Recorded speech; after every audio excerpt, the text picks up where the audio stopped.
all the cute small children. That's significant. My legs are much wider. Just like bouncing off of them, aren't they? My name is Lesley Mohney, and for those of you who don't know me, there are certain things that several people who do know me have said over the years. There are certain themes about me. One of the most significant things is that they say I tend to be a bit melodramatic. And they say that I tend to jump to the worst case possible scenario as an outcome. So I'm going to tell you one story tonight that will let you know once and for all that this character trait is actually, I've inherited it, which basically means it's not my fault. So, this story took place, so I should jump ahead to the end of the story. Some of you may have a question. I'll go ahead and answer that question now. The answer is yes, it is entirely true. Entirely true. 10 years ago, I worked at Methodist Hospital. I worked in the community health fair department where we went out and did community health fairs. At about 5 o'clock in the morning, one morning, I got to the hospital to meet the nurse that I was working with that day. We were going through the things, getting ready for the health fair. Somehow, the cell phone in my pocket inadvertently called my mother's home phone. That was funny. Yeah, it was actually funny because you're guessing ahead. So my mother at the time was 77 years old, sound asleep, 5:15 in the morning. She answers the phone, and she hears my voice somehow muffled, you know, in the background because it's in the pocket of the pants, right? And the nurse and I are discussing what we're going to do and get for the health fair. We're talking about getting the money. We're talking about finding the needles. Did I mention that the nurse is an older black man? So my mother comes to the natural conclusion that I'm being held against my will, abducted. And then somehow I've managed to call my phone and get her attention so that she can save me. Growing up in the house I grew up, there's 2 phone lines. Don't ask me why, that's another story. But so she very gently takes the phone, puts it on her pillow, rushes to the next room, gets on the other phone line, calls my sister, and says, "Oh my God, call 911, Lesley's being abducted."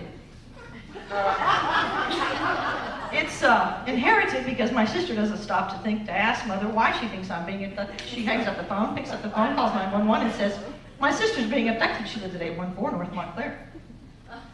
10 minutes later, the police call my sister. They've arrived at my house. They say there's no sign of any kind of distress, no sound coming out of my house. And my sister said, "Oh my God, they've taken her. You've got to figure out where she is."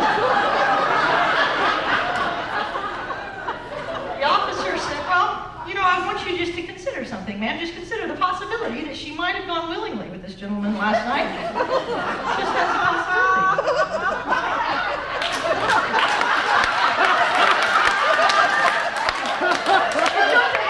You really shouldn't jump ahead. You're staying right here with me. My sister's funnier than any of you. She says to the Dallas police officer, "My sister's a lesbian. There's no way in the world she's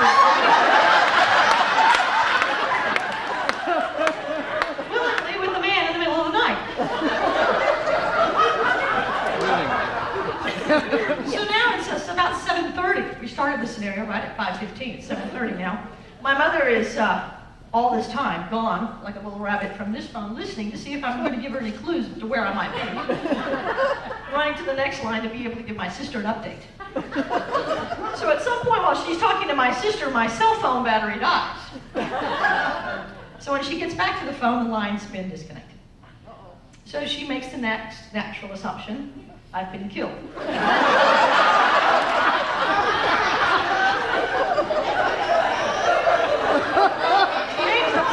She picks up the phone and she calls her church.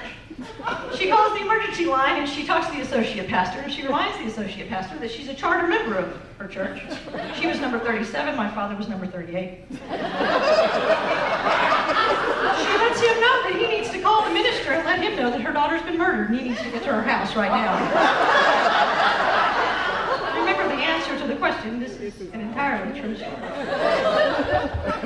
She hangs up the phone, she picks up the phone, and the next person she calls is my aunt, her sister, who's married to my uncle, who actually molested me as a child. And at that point, we had not had contact with that family for 4 years. She tells her sister, "Lesley's been murdered, you need to get to the house right away." That's funny. That's a little, you can forget the beginning part. That's okay. I feel from that. But the last part's funny, isn't it? Really? After 4 years, I would be the person she calls, right? So, it's about 8:15 now, and I get a 911 page from the hospital. It's back in the day when you had a cell phone and a pager, two separate things. And I call the hospital. I said, what's wrong? And they said, oh my goodness, Lesley, are you alive? The police are here. Your mother said you've been abducted and killed.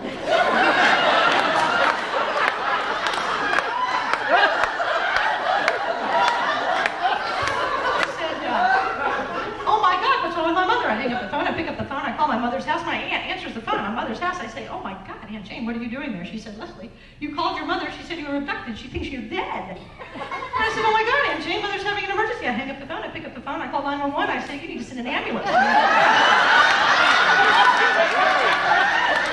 Apparently my mother's having a brain aneurysm or a stroke or something. She thinks I called her. It took about 2.5 hours to work the whole thing out. I'm fairly certain still to this day, if you call 911 from my mother's house, and there's a little thing on the police scanner that comes up, fairly melodramatic. All right, that's it for me. See, it's not my fault, though. See,